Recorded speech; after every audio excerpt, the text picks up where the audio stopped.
خلونا لحظة صغيرة. أستاذ فادي خليك معنا. دائما بالقلب وبالفكر. يا.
بنرحب فيكم ببيتكم بالإذن بالاستجهاد بالشيخ علي بعد الأب إلي. يعني الحقيقة أبونا وتحديدا دائما مواكبنا وداعمنا بكل نشاطاتنا نحن نكبر فيه والله يطولنا بعمره. سلام الحقيقة عليكم وروح المحبة وريحان التضامن والترابط.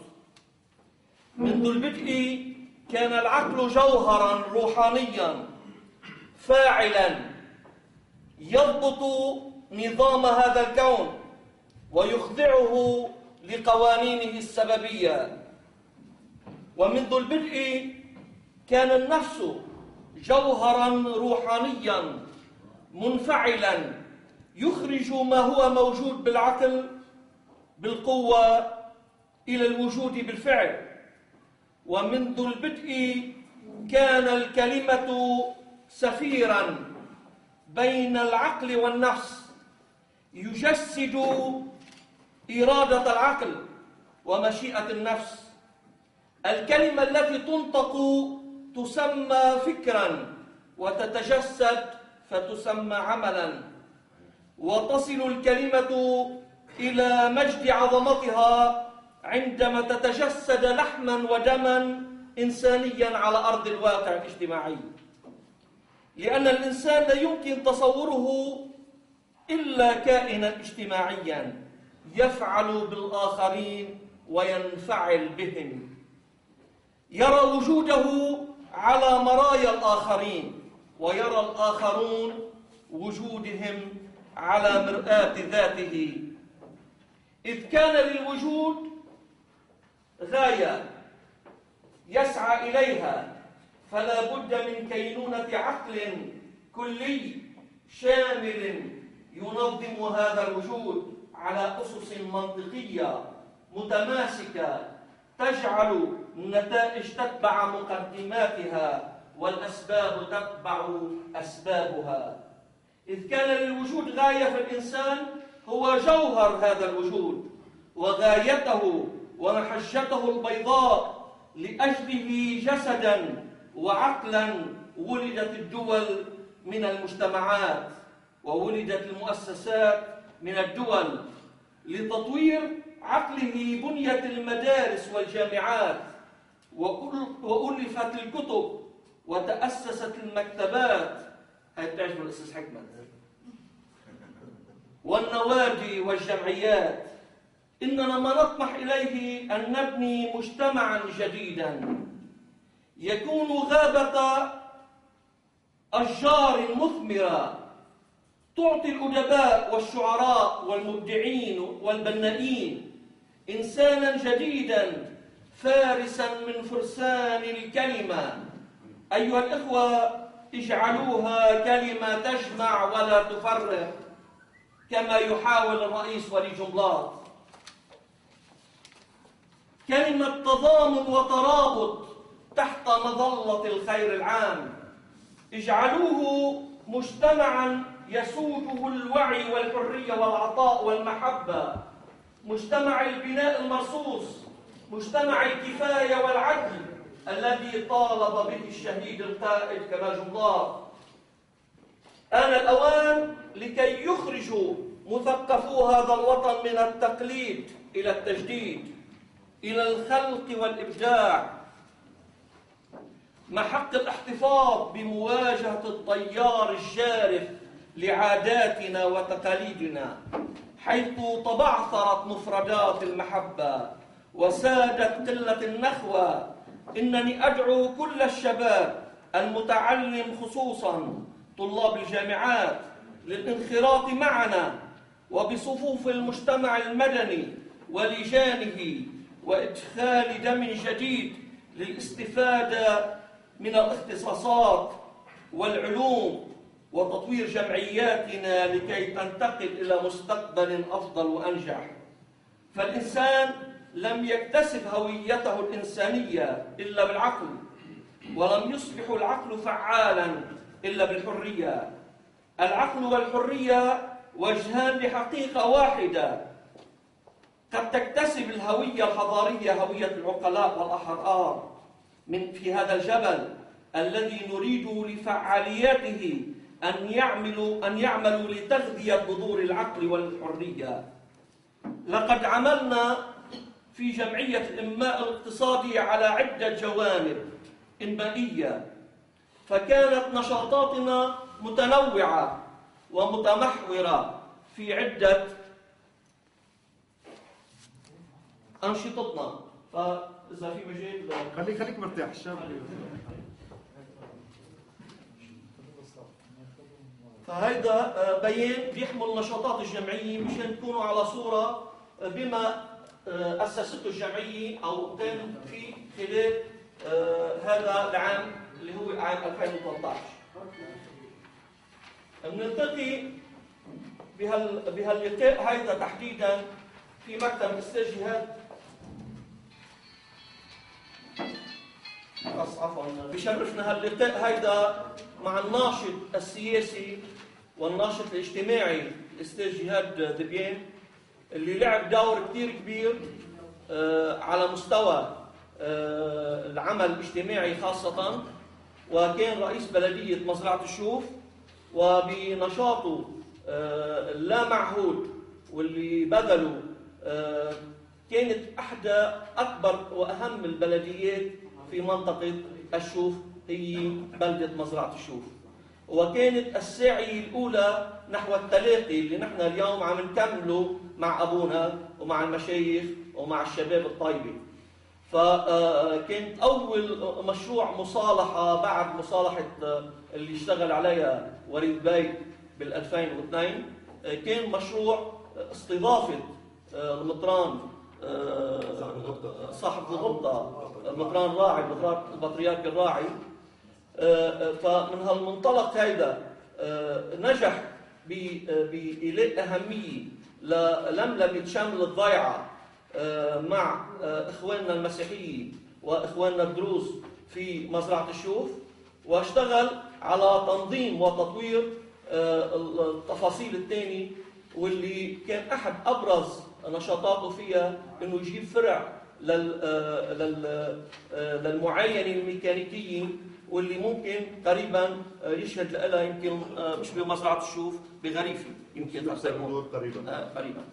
فرح اترك الكلام للاستاذ جهاد، وبعد منا كل واحد منا شو بيحب هيك يفوت بعملية حوار، بعملية نقاش، نفسح المجال لكل واحد يقدم يا سؤال يا مداخلة. إذا بتسمح بكلمة، إذا بتسمحوا، اسمي سعد الزويني من نيحة. أنا بشكر الأستاذ فادي على الكلمة، لأن في البدء كانت الكلمة، ولكن عندي اقتراح، لأن الحوار والتفاهم هما طريق للقاء. شبعنا من كثر الكلام الجرايد والكلام اللي بينحكى باللقاءات. خلي يكون حوار ما بيننا وبين الاستاذ جهاد حول الوضع القائم والوضع الراهن، وأتمنى أن يكون هالاقتراح يؤخذ بعين الاعتبار. تفضل استاذ. عزيز فادي ومن كان قيم على هذه الدعوة وتشريفكم غالي، أبونا حضرة الشيخ، الأصدقاء، الرفاق، الأهل، في عدد نعرف بعضنا وفي يمكن بالوجوه كلنا ملتقين، وحبذا أن نلتقي بالأفكار وبالرؤى وبالطموح وبالهموم. أكيد ملتقين لأن الهم واحد وهم مشترك.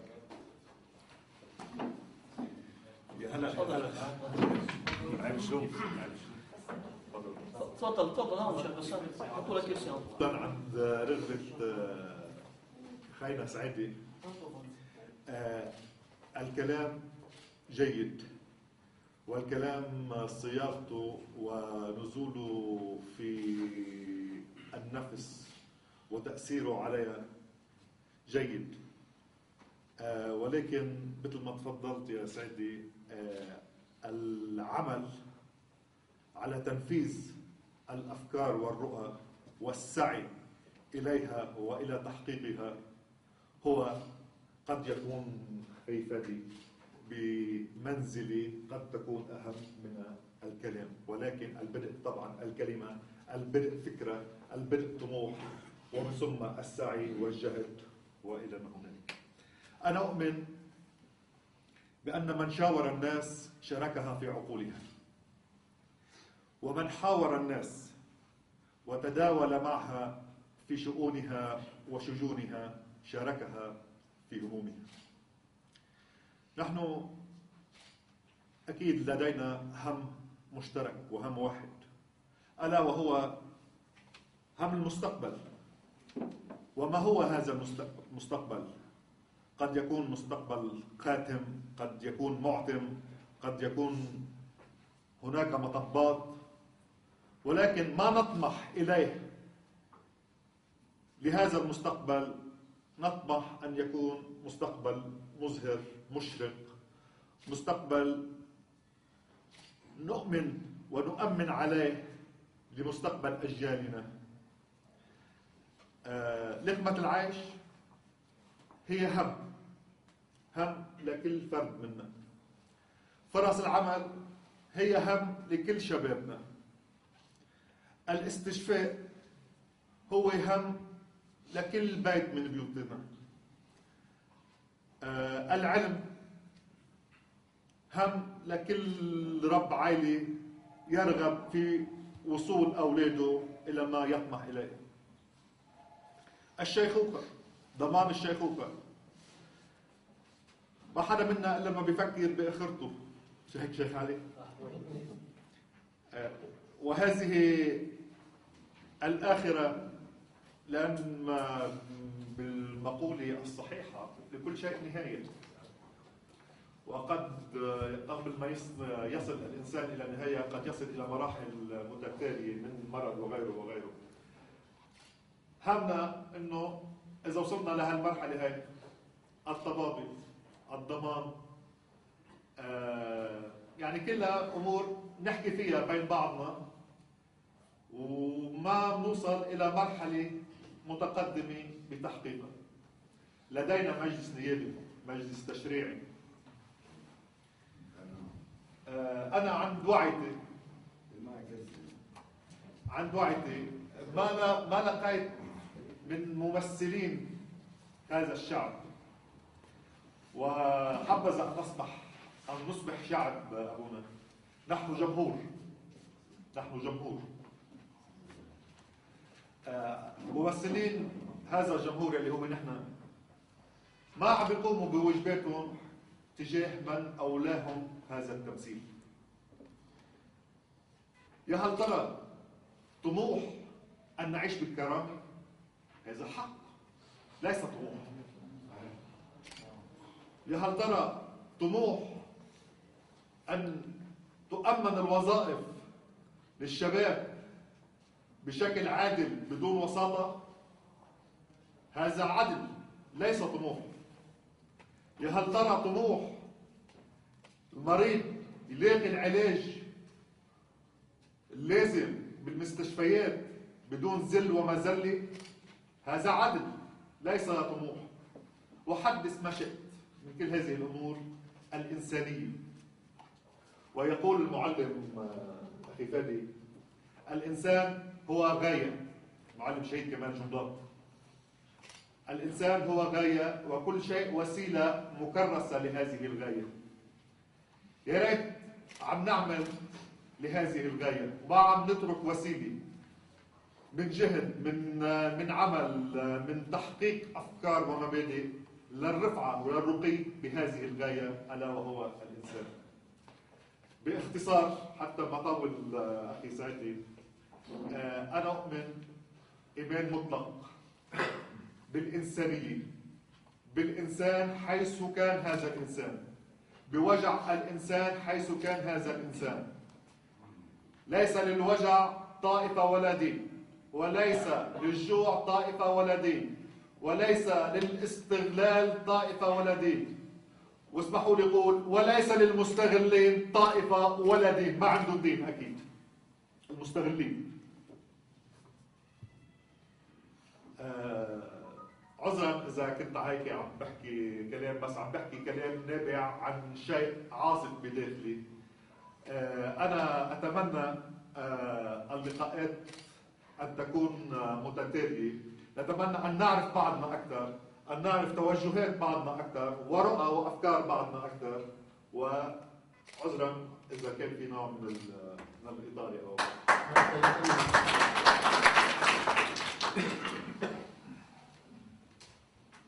عندك يا سعيد، بدك أسئلة. الوضع القائم المشكلة الحالية مشكلة مجتمعنا اليوم، ألا وهي اللي كان بيحكي أبونا قبل شوي بالنسبة لهالقتال اللي عم بيصير، للوضع المتردي اللي وصلنا له، للنصرة وغير النصرة وداعش وداعش والغوراء وكله سوا.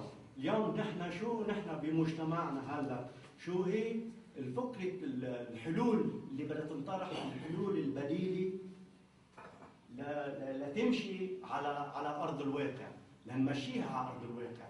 ما بده غير الشباب المثقف. هلا الشباب المثقف بده وجهة نظر سليمة ينطلق منها. إذا ممكن يتم الحوار حول وجهة النظر السليمة اللي بده ينطلق منها المجتمع لتحقيق الأهداف والموطن العليا اللي عم نحكي فيها. وأنا ما بدي أزيد أكثر من هيك. نعم. أنا بدي هيك أضيف شيء. أنا أتعرض في هذه المنطقة تحديدا العمل السياسي الإنمائي، أو عمل الإنماء السياسي، أو السياسة في الإنماء، أو الإنماء في السياسة. اليوم عناوين السياسية كبيرة كثير، وكلها إقليمية وخارجية، ما في حدا يقول لك أستطيع في هذا البلد، لا من زعيم ولا من مسؤول ولا من رئيس ولا من أي أحد يستطيع أن يقول لك أنا عندي الرؤية وعندي الفكرة وعندي الخطة يلي هي فيها خلاص هذا البلد. بس برأيي متواضع، خلاص هذا البلد بأبنائه، بانتماء الفعلي الحقيقي إلى هذا البلد.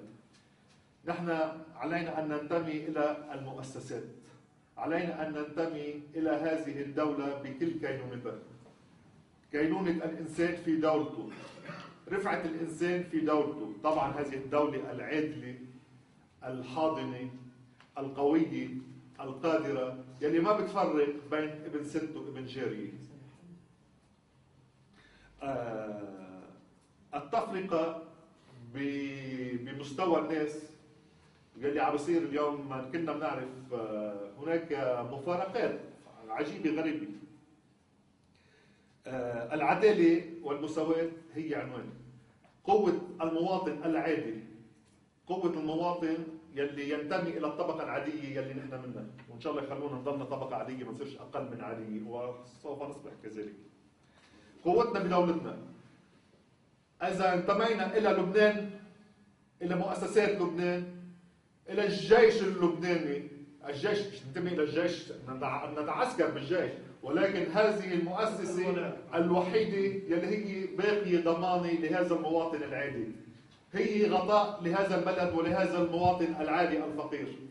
اليوم يا أخي من يتعاطون السياسة كلهم سوا، ما تستثني حدا، يتعاطوا السياسة، الاستفادة بالسياسة، العمل في السياسة، الاقتصاد في السياسة الخاصة، الاقتصاد الخاص مش اقتصاد البلد العام. من هون هذه العناوين اللي اطلقتها، انا بشوف الشعب اللبناني منه شعب طائفي، وما فيش مشاكل بين طوائف من بعضها، لو كان الشعب اللبناني شعب طائفي ما كان بعده الوضع لحديت هلا باقي على حاله. من يريدون ان يكون الشعب طائفي هم زعماء الطوائف. هيك رايي.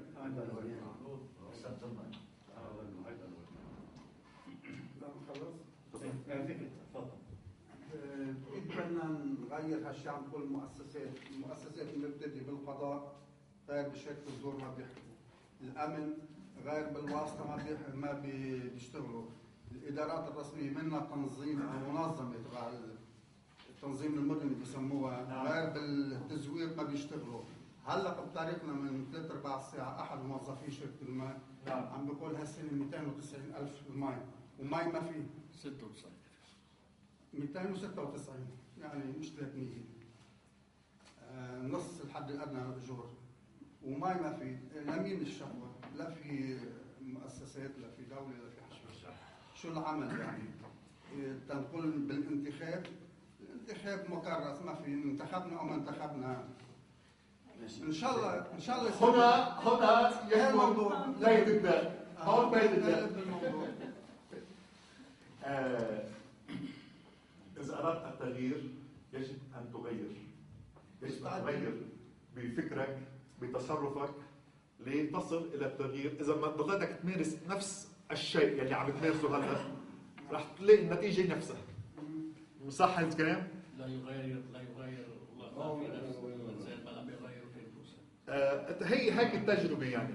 نحن اليوم الشعب اللبناني، أحد الأشخاص كان عندي لما زادت تنقة البنزين ربع ليرة 25 قرش، نزل هذا الشعب مظاهرات عم يطالب ورجع السعر التنكي على ما كانت. طب اليوم شو عم بصير عندنا؟ حدا بينزل على الشارع الا اذا كان في خطة سياسية وراء هذا النزول، خطة سياسية خاصة الى اشخاص بشكل خصوصي، مش بشكل الوطن والمواطن بشكل عام. شعب نحن ما فينا نغير استاذ الا عبر الصندوق. معلش، صندوق الاقتراع من 43 لليوم، خلينا نقول شو تغير بهذا البلد من وقت الاستقلال. يا اخي في مثل هيك بيقول تعي على قد عقلتي، مين جرب المجرب كان عقله مخرب. طب نحن صرنا قديش نجرب؟ يا هل ترى تغير شيء الى الافضل؟ يا هل ترى تحسن وضعنا الانمائي، وضعنا الاجتماعي، وضعنا الانساني، وضعنا الاقتصادي، وضعنا الامني حسن؟ وما زلنا نقوم بنفس الشيء حين كل استحقاق. اذا حاولنا نغير صار نصدر موضوع شبه. هلا استاذ اكرم، كيفك؟ انه بتعرف كيف اتهامات غير خط وغير اتجاه وفي لا بده يعمل زلمه الواحد بس بس ياخذ قرار ويتحمل مسؤوليه. الزلمه بده يكون مثل جبران باسيل لوحده زلمه بقى في الدوله، ايه بس ما مش كل واحد فكري انا نحن اصبحنا في زمن يصفون فيه الطموح بالخيانه. والطامحين بالخوارج إذا صح التعبير. ولكن الشباب ثروة وثورة.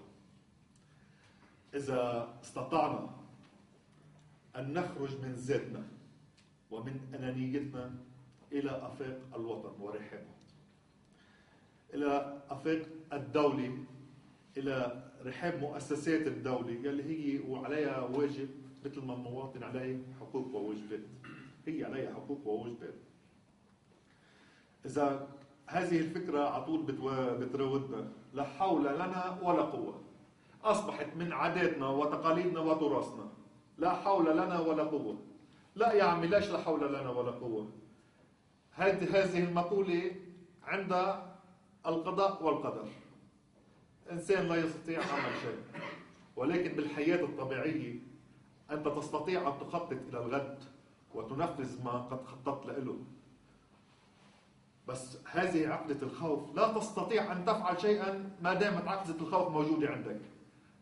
لا، أنت إذا مش عم تغلط، أنت إذا مش قاصد الأذى إلى أي أحد، أنت إذا كان قصدك الوحيد هو الرقي والرفعة بهذا البلد وبأبنائه، بهذا الإنسان يلي هو معدم، شو الغلط؟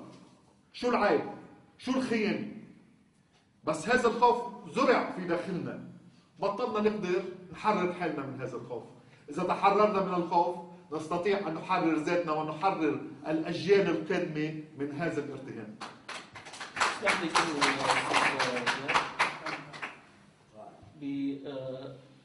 في موضوع كثير مهم، هو وين نحن.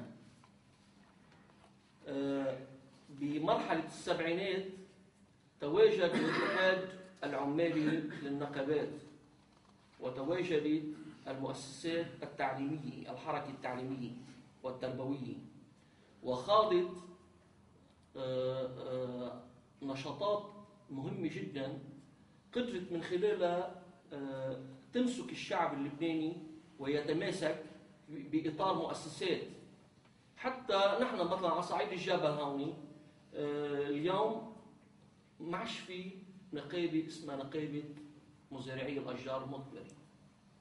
كانت هاي النقابة إلى فرع، عملت مهرجان طويل عريض وأثمرت بالستينات، بآخر الستينات بتخناي، وعملوا مهرجان ببقعتها كمان هون. أستاذ حكمت يمكن بيتذكر هالشيء، بال 73 أو 74 أطلقوا نقابة مزارعي الأشجار المثمرة. نحن اليوم بحاجة لمؤسسات، لنقابات. هاي النقابات بتتحرك، ممكن تقدم للمواطن، ممكن ساعتها تضغط على السلطة وعلى التقاسم والتقسيم، وبتبني ساعتها إمكانية لتحقق مطالبها. نحن مؤسسات ما عندنا، مش موجودة اليوم، بحاجة لنرجع، أو إذا وجدت بحاجة لتفعيلها. فهذا الموضوع يعني الحساس، حتى عملية خياراتنا. ونحن أستاذ حكمت بنعرف أنه اشتغلنا بموضوع تجار الشوف، وكنا بنعرف العقم ونوي، فمش قادرين يعني نغير إذا بدنا نحكي بهذاك الموضوع. لكن إذا قدرنا أنه نجمع حالنا بطريقة موضوعية ونبني قواعد ولجان على الأرض، ممكن ساعتها نقدر نقلب الآية ونعمل بالنهاية تغيير. مش على صعيد الإدارة، على صعيد تحقيق المطالب، تحقيق إمكانية رفعة للمنطقة، إن كان على المستوى الإنمائي أو على المستوى الاقتصادي أو على المستوى التربوي أو أي جانب آخر من جوانب الأعمال الإنمائية. فأنا بس حبيت أن نشير لنقطة أنه ضروري تفعيل مؤسساتنا. أنا بدي أقول شغلة، تغيير الإنسان بيطمح، بس لنوصل للتغيير، التغيير بده تحضير. التحضير هو تنمية الوعي بأوساط الناس، يعني عن طريق محاضرات، عن طريق ندوات، عن طريق ثقافية أو إنسانية أو اجتماعية، وعن طريق الممارسة. عن طريق الممارسة. يعني لما نحن نسلك هذا الطريق بصير في عندنا بننمي الوعي بدهن الشباب او الاجيال او الناس على الارض. نعم. بتفهموا مسؤوليتهم، بيزيد عندهم الحس بالمسؤوليه، بيزيد عندهم الحس الوطني، بصير سهل عندهم انه يرجعوا لضميرهم ويرجعوا يفكروا انه وين نحن لازم نوصل لشيء اسمه تغيير. بس كل واحد منا بيتمنى انه يصير في تغيير، بس عم بتضل القصه ضمن اطار التمنيات والاقتراحات. وهذا عمليا ما صار شيء. تفضلت وقلت انه بدنا شيء عملي يعني. فلما بيكون في ندوات على صعيد القرى، على صعيد الضيعه الكبيره، ناس تكون عندها روح الثوره، يعني روح الثوره الاجتماعيه او الثوره الفكريه. بتعمل ندوات بتشجع الشباب، بتشجع المثقفين على انه نطلع من هالشرنقه هذه اللي محطوطين فيها. بدي هيك جواب انه لازم يطلع من الخوف وهالعقله. طيب نحن طلعنا وقت اللي بيقولوا واجب وطني الاقتراح، المشاركه بالانتخابات، واجب وطني بسموه. حطينا ورقه بيضاء، طلعت النتيجه حرمان البلد من التنميه ومن الزفت، اللي وصل الزفت على صيحه البلد، اللي على صيحه البلد وعيد مشارك من 2.5 سنين. فشو بعد لازم مطلوب؟ في غير الهجره، غير في كان بدينا مع بعض طموح توصل والإرادة. لنتيجه. طموح. استاذ خليني هيك اخبر هالسالفه بسيطه. في احد الجامعات بكولومبيا عم بيحاضر الدكتور بمساله حسابيه.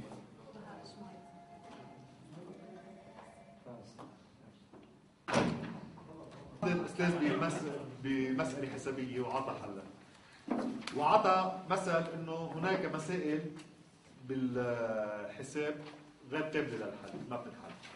وعطى مثال على ذلك كتبها على اللوح الصف. في طالب نايم مش سامع شو عم بيصير بهالمحاضره هي، بيوعى على صوت الطلاب هن وطالعين من الصف، بلاقي كاتب هالمساله الاستاذ على اللوح، بسجلها عنده على السريع وبيعمل حلو بفيلم. شو بفكرها؟ بفكرها هذا واجب حله وبده يرجع يردوه على الاستاذ بالحصه الثانيه. بيجي عم بيحل هالمساله صعبه، ما عم تنحل معه. بيرجع على الجامعه بياخذ مراجع والامور يلي هو بحاجه لها، وبيرجع على البيت بينكب على هالمساله 4 أيام بحلها.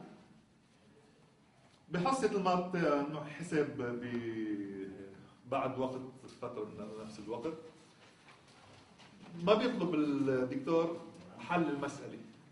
قال له يا دكتور انا قعدت 4 ليالي سهران عم بحل هالمساله واخذ معي وهو 4 اوراق حل. قال له اي مساله هي؟ قال له المساله اللي اعطيتنا اياها.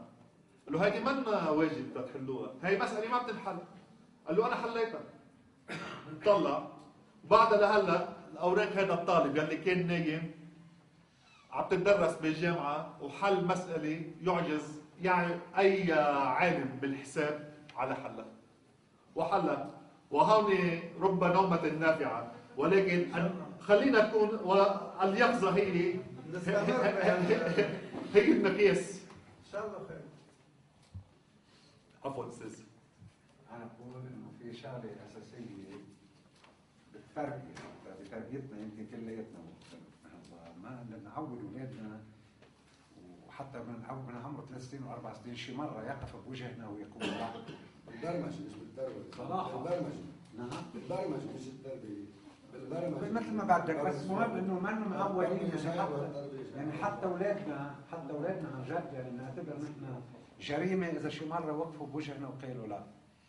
ثاني شيء ليكون عمل مثمر بده يكون عمل جماعه وعمل منظم، لانه دائما بس يفرغ محلك حدا بده ياخذه، صح ولا لا؟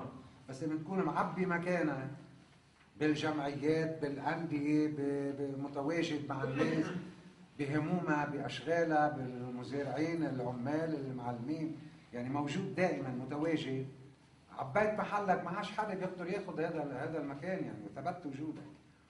ثاني شيء لك في اشخاص بيمروا بتجارب بياكلوها ضربه صغيره بخافوا وبيهربوا، في ناس بياكلوها ضربه بتكون حافز اكبر لهم صراحه يعني. طبعا يعني مثلا انا بسجل لك موقف ممتاز جدا.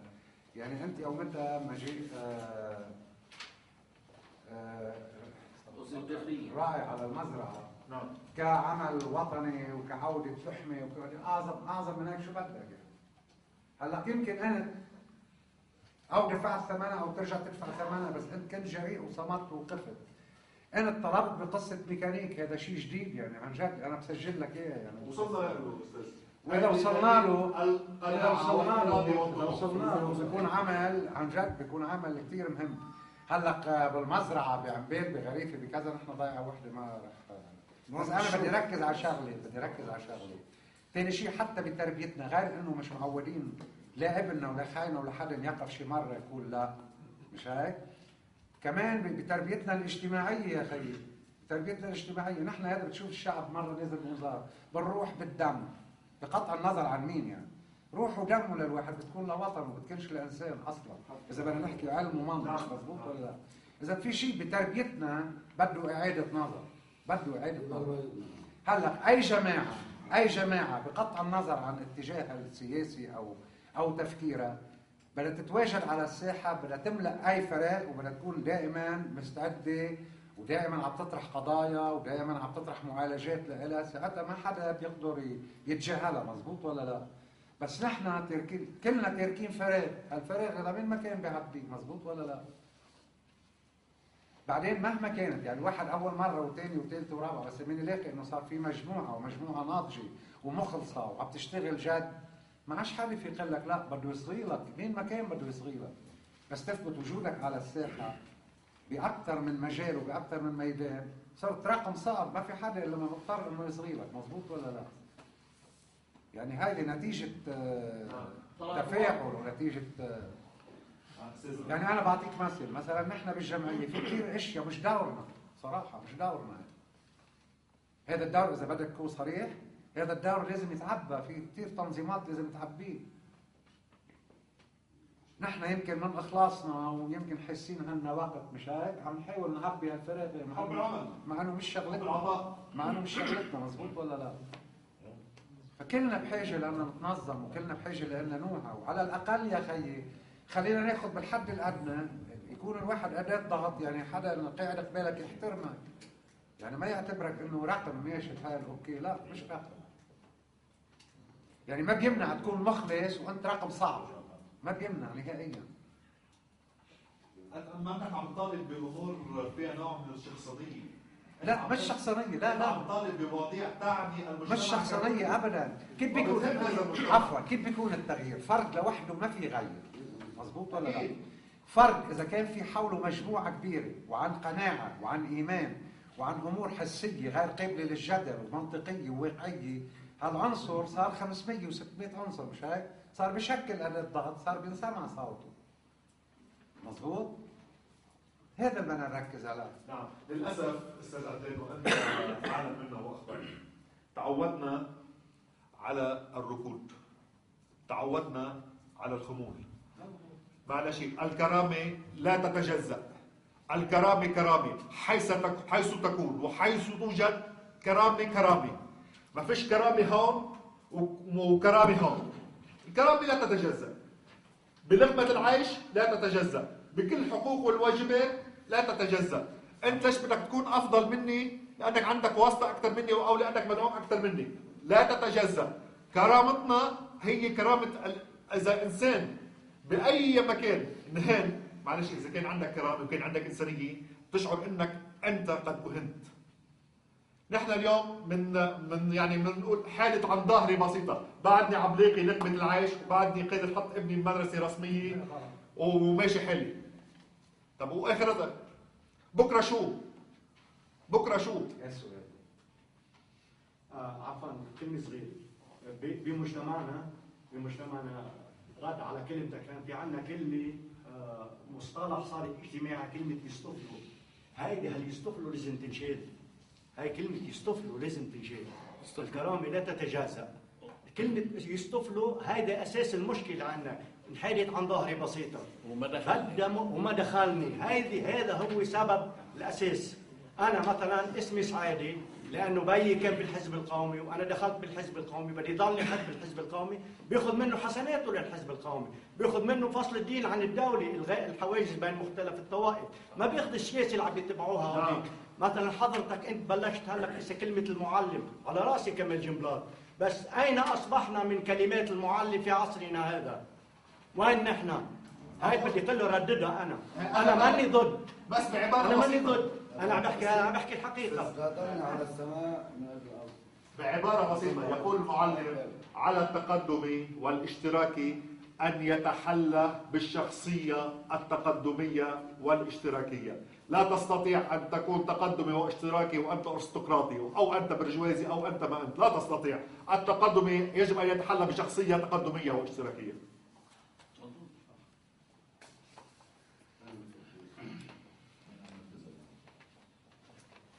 في عندي بس مداخلة صغيرة شوي على كلمة يصطفلوا وعلى الشيء اللي تفضلت فيه حضرتك. وبوافقك بالرأي انه كلنا بنعرف اكبر المحيطات بالعالم هي مكونة من قطرات من المي، مش هي محيط بحد ذاتها. أنا بتشكر أستاذ جهاد اللي أتاح لنا هذه الفرصة إنه اليوم نشوف الوجوه الحلوة، ونتمنى أنها تكون بداية وانطلاقة لشغل مش لكلام. معروف عن أستاذ جهاد وعن فترة شغلي بكثير من النشاطات اللي تفضلت فيه حضرتك، بحبش الخطابات وبحبش يقوم ويحكي، بيشتغل يمكن معودين عليه بتعرفوا بيشتغل أكثر ما بيحكي. فعشان هيك الهدف من هذا اللقاء اليوم مش بس انه نلتقي ونحكي، هو لحتى يكون بدايه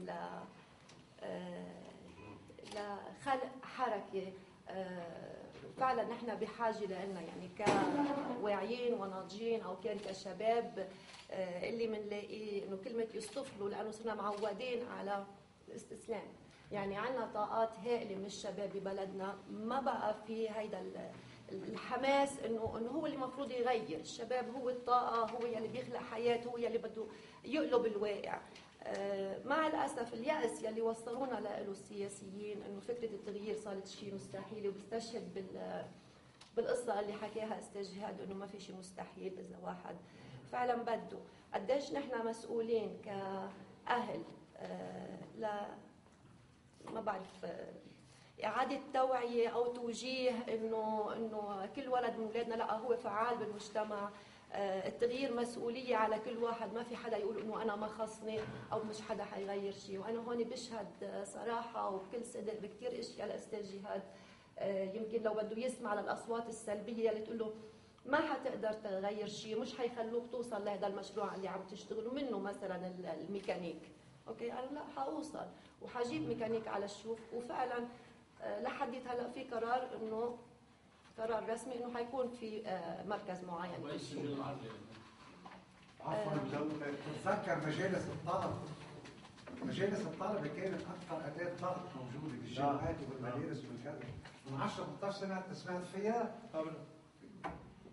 اكبر اداه ضغط كانت طالما في المطالبه على طول بتصير بالانماء المتوازن بين المناطق. احنا بركز على الانماء المتوازن حتى ضمن المنطقه الواحده. مثلا باخذ قياس على ذلك في هالمنطقه هون اللي هي شارع بقعتها في شويه عجقه وشويه حركه.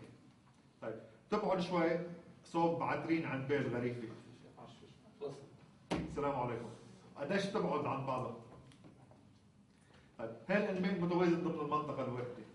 اليوم مثل هذا المشروع يلي هو مركز معين، اول شيء صاروا يقولوا لنا هي ضد البيئه.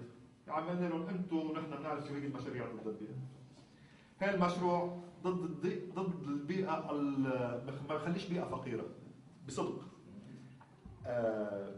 بيستوعب حوالي 300 فرصه عمل ضمن المشروع، ضمن هذا المركز، ويستوعب بالمنطقة المحيزة له بمحاذاة هذا المشروع عدد كبير من المحال يلي هي صيانة، كافيتيريا، أفران وغيرها وغيرها. يعني أمننا عدد كبير من الفرص العمل وريحنا الناس من العذاب إلى مناطق بعيدة، وهي بخدمة إنسانية واجتماعية. وحددنا من البطالة الموجودة بمنطقتنا شو العيب فيها؟ ليش بدي حاربها؟ ليش بدي حاربها؟ مؤسسة خاصة مش هيك؟ هي مؤسسة خاصة اخذت تعهد من الدولة. الدولة يلي هي الحكومة مجتمعة بتعطيها أمر لهالمؤسسة تفتح مراكز، وهي منها بطريقة أو بأخرى لا مركزية إدارية. احنا إذا نقول اليوم لا مركزية إدارية عنوان كبير وبتدخل السياسة فيها وما شابه. إذا عملنا اليوم هذا المركز المعين اللي بنشوف، يعني جبنا مثل ما تفضلت سجل عدلي، رجعنا بطريقه او باخرى قديش في بهدله تطلع بعبده تسجل عقارك، قديش في رشوات، قديش في سرقات. طب حدا بيسال؟ ما حدا بيسال. هي الموظف يلي هو عنده الاموال الطائله، يلي هو موظف، يلي هو سمسار، حدا بيسال وين انت ليش كيف عم تعمل هالمصاري كلها سوا؟ ليش اتصل بالنتيجه سال؟ طب لا طيب ما بدناش نوصل للنتيجه. نحن ليش ما بنقلش نحن بدنا اذا بدنا نتحرك شيخ علي، اذا بدنا نتحرك على انا كنت يعني كنت محضر تحرك مشان مركز المعاينه على باب وزاره الداخليه، مع انه تربطني صداقه بوزير الداخليه، بين اقليم الشوف واقليم الخروب والشوف، بتحرك شعبي مشترك نحن كنا سوا على باب وزاره الداخليه. هاي المشروع بدنا اياه، يعني بدنا اياه، مين ما حرقنا بدنا اياه واجا. اليوم اذا اعتصمنا قدام دوائر عقاريه بعبده ورفعنا يافطات السرقه والهدر، في خط عسكري وفي خط عادي.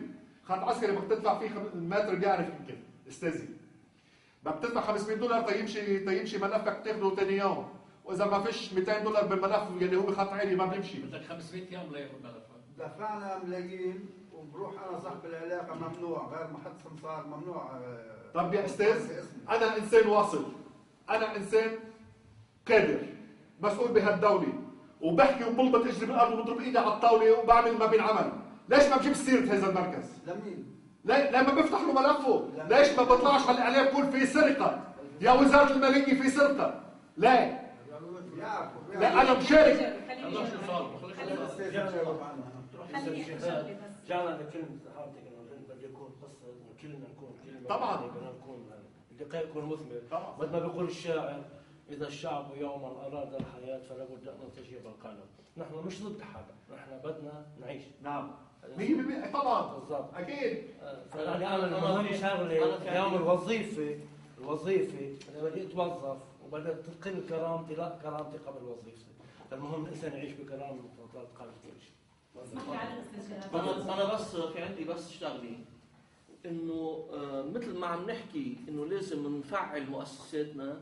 اذا كان في مؤسسه موجوده محليا لازم نوقف حد منها، لازم نقويها.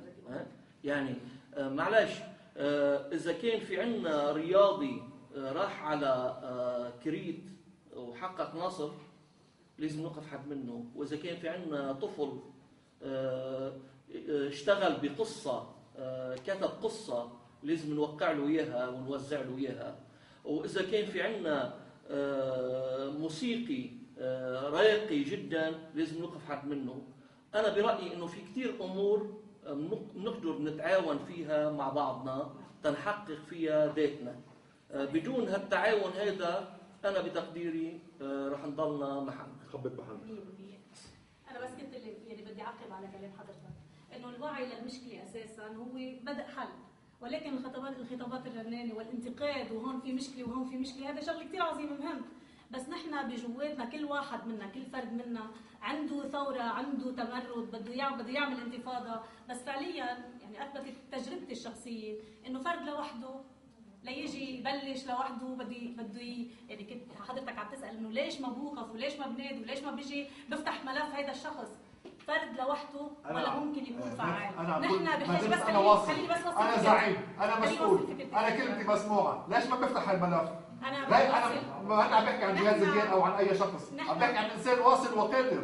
ليش ما بفتحوا هالملفات؟ نعم بس نحن اللي بحاجه له بتصوري الشخصي، نحن بحاجه لورشه عمل تصويبيه وتصحيحيه. نحن منا بحاجه بس نجي نقول نحن في مشكله هون لازم هون نعمل، ليش عم نضلنا ما دخلنا وما خصنا، شلنا المصطلحات، ولكن نحن بحاجه لنكون ايد وحده. الكتره لنقدر نشكل خطر على ملف بدي يكون اكثر من شخص. طبعا بدي خوف الناس، ما بقدر خوف الناس بفردي. قد ما يكون قناعاتي وقد ما يكون وعي للمشكله لوحدي ما بقدر بعمل شيء. نحن بس بنتمنى تمني انه الاجتماعات تكون متكرره، ولكن تكون على صعيد ورشه عمل تصحيحيه وتصويبيه لتغيير الامر الواقع.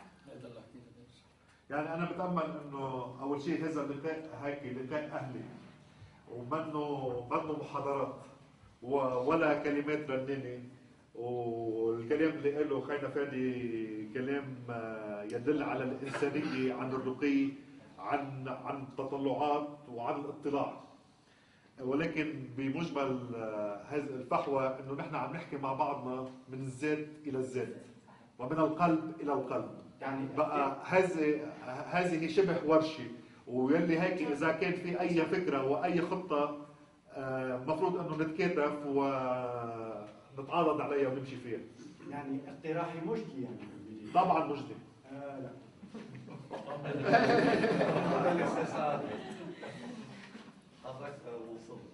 شو اكمل؟ عندك شيء؟ بالعكس يعني كلكم فيكم خير وبركه، مشروع كثير مهم، وخطوه 1000 ميل ببلش بخطوه وحده، وفيش ولا فكر بالعالم طلعوه مجموعه، فكر بيطلع شخص وبينتشر ويصير في له جمهور حول منه. فلنعتبر انه الاخ جهاد هلا عم بوضع فكره معينه ويمكن تلاقي استحسان عنا عن غيرنا، وهي شغله كثير مهمه. بس انا برايي يعني مثل ما قالوا كلنا بنعرف شو المشكله، عم ندور على الحل. شو هو الحل؟ هلا انا يمكن عندي هلا طلع معي تصور انه على الاقل بعد عده لقاءات المفروض يكون في لجنه مركزيه لهالموضوع وتحط خطه عمل وتشتغل بناء عليها. هاي بتتوسع. اما الواحد لحاله اولا بصير في شبهات على له شخصيا، بتشخصن العمل اللي عم يعمله، بصيروا يقولوا جهاد دبيان، عفوا معي سعاده النائب، بصيروا يقولوا انه عم يعمل هيك تيوصل للنيابه، سعاده النائب. بنتمنى نحن هلا الخطه اكبر من قصه نيابه، اما هذا وصول للنيابه نحن بنعتبر انه هاي النيابه عم تمثل الشعب بشكل حقيقي، بنتمنى نوصل من دون ما نربح. ابدا ابدا. انا اسعى جاهدا وبكل ما اوتيت من قوه، ولن ابخل لا بغالي ولا برخيص الى ان اصل الى المجلس النيابي. وانا اذا وصلت الى المجلس النيابي مش تيوصل جهاد زبيان الى مجلس النيابي، تيوصل الطيني العجيني الخميري يلي بينتمي الى جهاد زبيان. جهاد زبيان بيعرف وجع الناس اللي هو منه، يلي هو من هالخيمه ومن هالمستوى العالي بهذا المجتمع. بيعرف وجعها، بيعرف ألمها، بيعرف جوعها، بيعرف مكان من الداء والدواء. أنا مرة قلت له للرئيس قبل ما أترشح ونعمل معركة بانتخابات بلدية مزرعة الشوف، قلت له أنا أدرى وأدرك منك بمزرعة الشوف. أنا من مفرق مزرعة الشوف لبيقون أنا أخبر منك فيها، بدك تسمح لي. بقى اليوم نحن عايشين بهذه العجينة، كنا سوا معجونين فيها. بنعرف وجع بعضنا وبنعرف شو بدنا، كل واحد أنا بعرف شو بدك وأنت بتعرف شو بدي. مالنا عايبي وماني مستحي فيها انه انا مرشح انتخابات النيابيه، بس انا مش مرشح تسجل موقف ابدا، انا مرشح تاستمر بالترشيح، والتاكيد على ذلك انا كنت المرشح رقم 1 بالجمهوريه اللبنانيه. اول ما قدم ترشيحه وكان وقتها في هيك مشاكل لاستقبال الطلبات، وكنت اول ما قدمت ترشيحي، ولكن مش للوصول بشخص، الوصول بمجتمع. فنحن بهذا الموضوع نتمنى انه تضلك مستمر بهالقصه، لانه نحن فعلا بحاجه للتغيير. على الاقل بتمنى اول شيء يعني فكرتك مناش لا هي بالمزرعه ولا هي للشوف بس بشكل عام، لانه نحن بنحكي على صعيد وطن. طبعا الفكره اللي عم تحكي فيه كل المناطق الثانيه وكل المحافظات الثانيه عم تعاني منها، بس ما فيش عندهم بديل، ما عم بيلاقوا البديل. يعني بيقولوا لي انا بدك تروح تصوت لفلان، بقول له لا بديش صوت، بقول له ليه ما تصوت؟ فيش غيره، بدك تروح تصوت له ولا انت كده. لا برايي انا الاوراق البيض اللي نزلت بعين زين لازم نشتغل عليها نحن من ضمن الخطه لتصير الاوراق البيض لك نعبيها باسمك الشخصي. هاي حقيقه لازم. انا برايي من دون ما كنت الحكي كثير، انا برايي بدام اخي جهاد، بدام نحن نكثر حكي بلا مؤاخذه، مع انه حكي فعال مع كل الناس القلوب، نحط خطه عمل. بدك تحط خطه عمل، بدك تحط برنامج، انه كل مره بيجي بيلتقوا فيك وفل على البيت انا عندي هموم مش فاضي لك. لا، بيكون في خطه عمل، تعمل لقاءات باكثر من منطقه على الاقليم، بتروح على الاقليم مثل ما قلت لك بكل المناطق على على البتح ما بدك، بتعمل منطقه مبدئيا اشتغل بمنطقتك خلينا نقول نحن، وبتحضر لجنه نسميها لجنه مركزيه لهذا العمل. ما في تنطلق بشخص، بدك تنطلق يا باسم نقابي يا اسم جمعيه يا اما باي شيء. هلا شو صفتك؟ هلا فيش صفه عندك حقيقيا. نحن مجتمعين عندك على شو اي صفه؟ مواطن اقل من عندي. على راسي. اقل من عادي ما بنقدر نشتغل معك، بدك تكون عادي نشتغل معك. لا ما بنقدر، حتى لو يكون عادي واسعى ان اصبح مواطن عندي. ليش بقى شو بدنا نضل نحكي ولا ما نحط خطه عمل ونشتغل؟ رجعنا زياد الرحباني سابقا شو قال؟ تخطيط فحزب فجريده حزب بلش زياد الرحباني هاي بتبلش. اما نضلنا نعمل لقاءات ويصيروا يطلعوا فينا بالورد وناكل قتله عشيه قبل نوصل على البيت، هذه ما بتزبطش معنا. بعدين عم تقول بتعطل شغل الناس لما بتجيب ميكانيك وتعمل لك 1000 واحد تشغلهم بالمنطقه. نعم. طب ما انت عم تعطل شغل غيرك. ليه؟ لانه بعد شو يطلعوا على الدار عشان ينزلوا كل سبت. بده يروحوا بده يشتغلوا بده يواصلوا.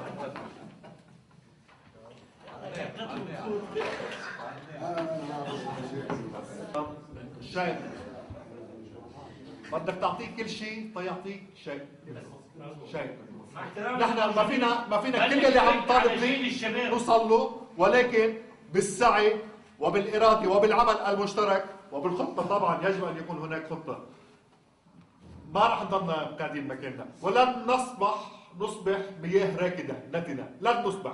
الحياة في تقدم، كمال جملات نقول عجلة الزمن دائما في تقدم، ومن لا يواكب هذه العجلة يصبح على تخوم أهل الكهف. سعادة النايب بدنا نرك على خطة للشباب. نحن صرنا بمرحلة مسؤولياتنا أكبر من همومنا وأكبر من مش قادرين بقى نفعل فيها مثل غيرنا. يعني في ناس كثير تدعيهم للمظاهرة ليوقفوا مثلا، ما بدهمش يوقفوا، ما عودش بدارهم. بدك يجيب جيل الشباب، هذا الجيل كيف بدك تستقطبه؟ مع احترام لكل الشباب الموجودين. بدنا جيل الشباب، هذا جيل التغيير.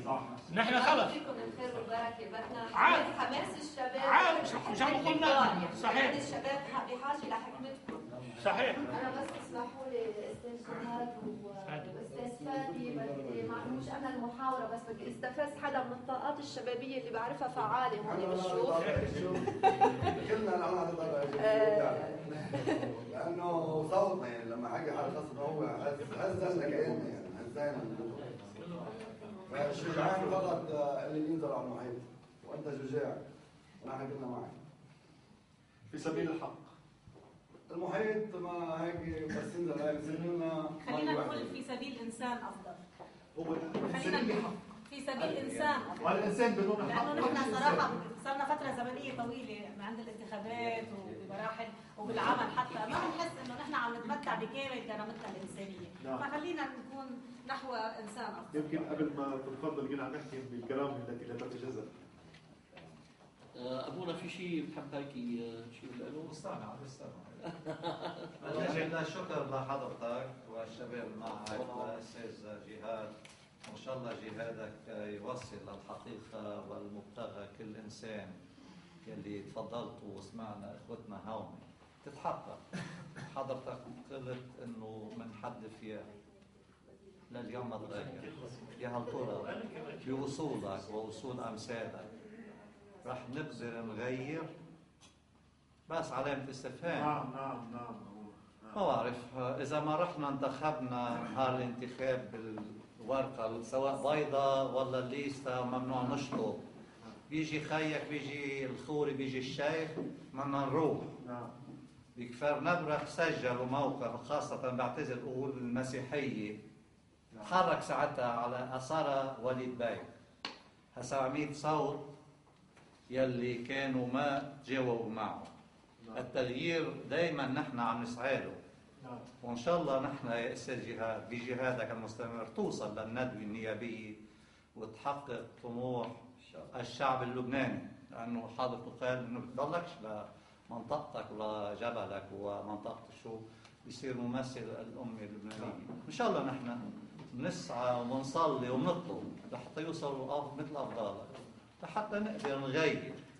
بس نحن من 43 بعد كم سنه رح نحتفلوا بالمئويه الاولى كيان لبنان. ان شاء الله تتحقق افكارنا. وميرسي لكم. ولكن السعي باراده مخلصه وبعيدا عن انانيه الذات. شخص واحد ابونا او نائب واحد بالبرلمان ما راح في يغير، ولكن انا بسال سؤال، يا هل ترى اللعبه الديمقراطيه في هذا البلد موجوده بشكلها الحقيقي والفعلي؟ يا هل ترى نحن نختار نوابنا؟ يا هل ترى هؤلاء اللي عم يمثلونا بهذا البرلمان هم القدوة أو هم من يسعون لتنفيذ أهدافنا وطموحاتنا؟ نحن بنطالب بالديمقراطية وبالحرية وبالعدالة، ولكن اليوم أبونا لما الزعيم بأي منطقة من المناطق بيجي على رأس كتلة، هؤلاء الناس عم ينتخبوا هذا الزعيم فقط لا غير، ما عم ينتخبوا نوابهم. نحن اليوم بلبنان وأنت أدرى 5 أشخاص أقوى من رئيس الجمهورية، أقوى من الدولة بكل مؤسساتها، من رئيس الحكومة ومن 5 أشخاص إذا اجتمعوا معش بدنا جمهورية، مش بحاجة لجمهورية. هي الديمقراطية؟ مثلا عارفين هالواقع المرير نحن كيف تركب اللوائح او المحادث او الوسطات يا اخي. نحن عم نقول ان شاء الله جهادك يا اسا جهاد يوصل لطموحك وطموح اكثر منك. خلينا اياك ابونا بدنا دائما بدنا قائد، وهالقائد يمكن نقشعه بمزايا شخص واثنين وثلاثه، ان شاء الله يا رب يريد. واقعنا الاجتماعي مع حياتنا الاجتماعيه لتفعل ونطور بانمائنا وبمؤسساتنا. هاي شغله مهمه كثير عم تحكي حقيقه، هذه خطوه من الخطوات اللي قبل توصل للنيابه 100%. لما البلديات توعى مسؤوليتها وتحل مشاكل الناس الموجوده فيها، هذا نوع من الفكره اللي عم نحكي عنه. يعني نبلش من هون. فاذا يجب نسعى، لازم نسعى للوصول الى المجالس البلديه، نوصل اشخاص قادرين يكون عندي هذا الفكر تحمله لتبقى ببلديتها، هيك بصير اسرع لنا العمل. كثير مهمه انه البلديات. نحن لما بلشنا بجمعيه الانتاج الاقتصادي بلشنا ببعقلين، تذكر استاذ اكرم؟ نعم. هل نحن بعدنا ببعقلين؟ لا، ما عادش ساعتكم ببعقلين. ما عادش ساعتنا بعد. نحن اليوم بعلي بالمتن بالباروك استاذ سمير، وين استاذ سمير؟ بكفر استاذ سمير ما سمعنا شيء منك. بجباع بالخريبي بكل ضياع المنطقة، يعني بكفر فقود بشارون عملنا نشاطاتنا يعني المتعددة والمتنوعة. فأنا بتقديري كثير مهم إنه نطور حركتنا خاصة بالموضوع البلدي على وجه التحديد. ونحن دائما بنقول للأستاذ حكمت نحن بدنا نكون بمعيتك. أنا هون حتى يطلع هذا اللقاء بنتيجة مثل ما تفضل أكرم. يا هل ترى نحن اللي موجودين هون صبايا وشباب، إذا قررنا نقوم بخطة عمل عناوينا هذه العناوين يلي عم نحكي فيها كلنا سوا، يا هل ترى مستعدين إنه نكون مشاركين بلجنة سميها أكرم لجنة مركزية وتطويرها وتفعيلها للوصول إلى أكبر شريحة ممكنة من هذا المجتمع والتقدم بالرؤى والسعي لها؟ بقترح عليك شغلة. أنا بقترح شغلة، قال لك حدد موعد ثاني أو اسمح لي اسمح لي. بحبش الاجتماعات. لا موعد ثاني. بس ما عرفتش شو الموعد. ما عرفتش شو الموعد بس. مكان أو زمان لكل اللي حضروا هون، كل واحد يبعث رسالة شو اقتراحاته لهذا الموضوع. وبتنجمع هذه الرسالة من خلالها بصير تقدر تنقي الأشخاص اللي ممكن تعتمد عليها وتشتغل أنت وياهم. نحن هلا موجودين، فينا ناخذ اقتراحات. أحسن واحد يكون كاتب رسالة يودي لك إياها إنه أنا أقترح للنهوض في هذا المشروع ما يلي 1 2 3 4 خطوات.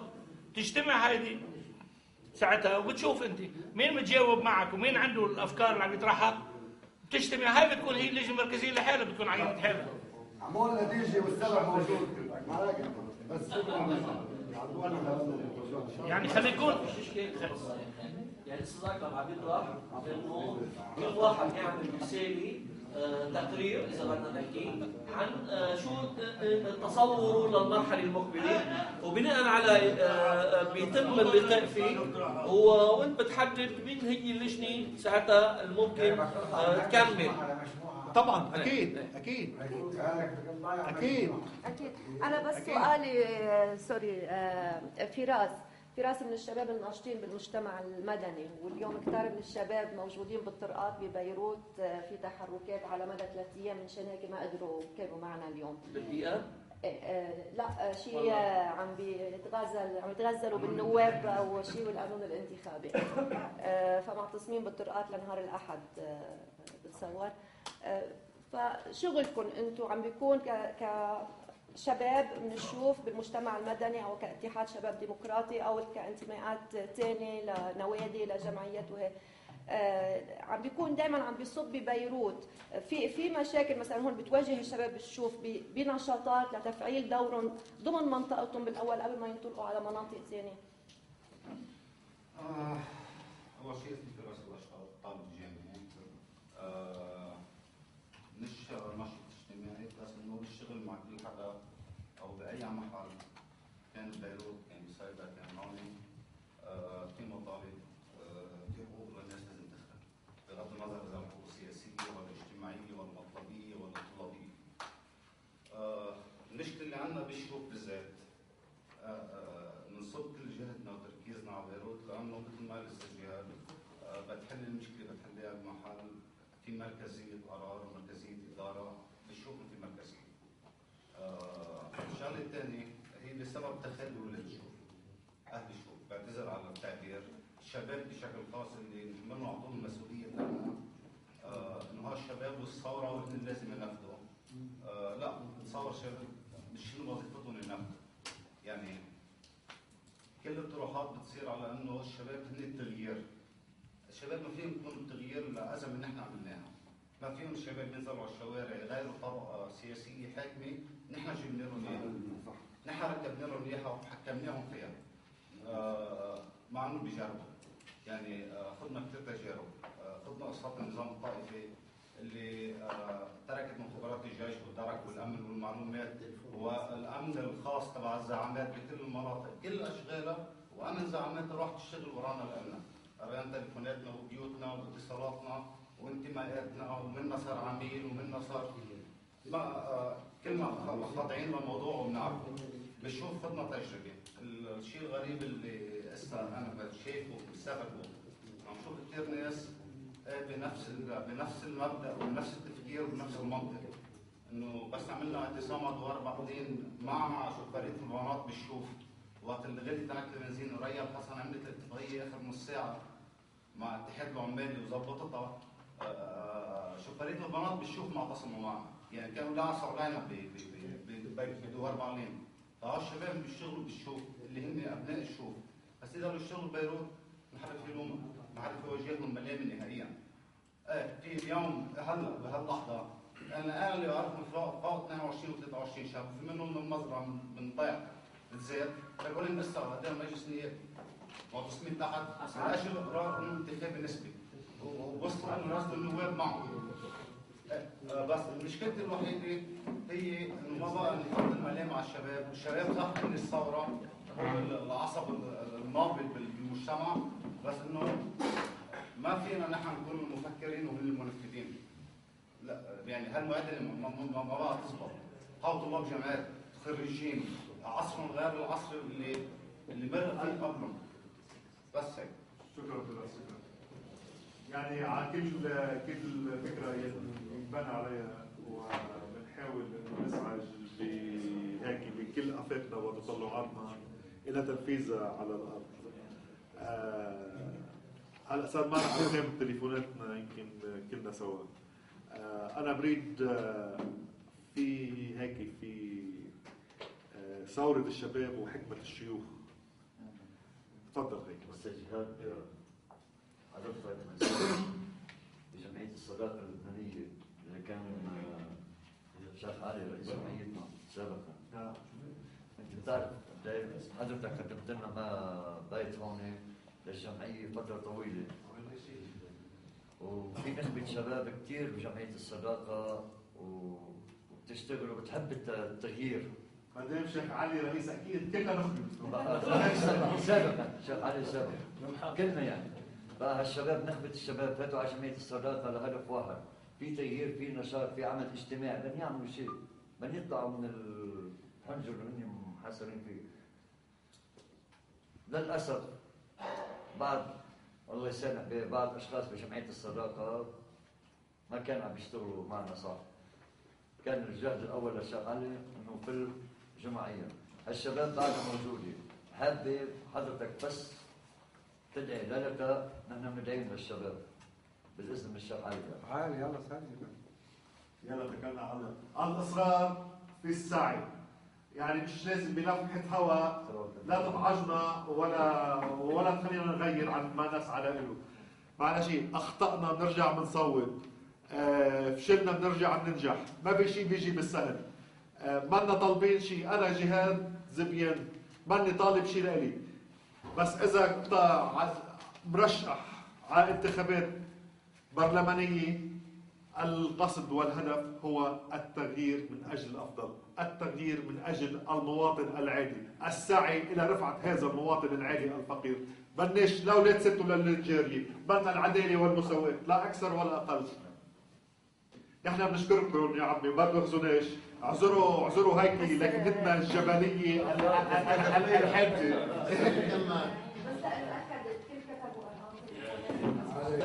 ونرجع يعني دائما لتكرار اللقاءات.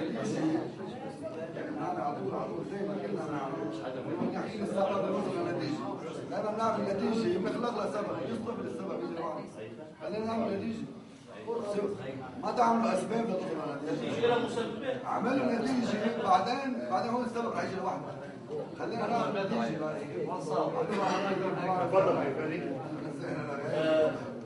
أنا بس بدي أقول شغلة إنه نحن كلنا الله راد نتمنى إنه نكون مثل الأم، حنونة وصادقة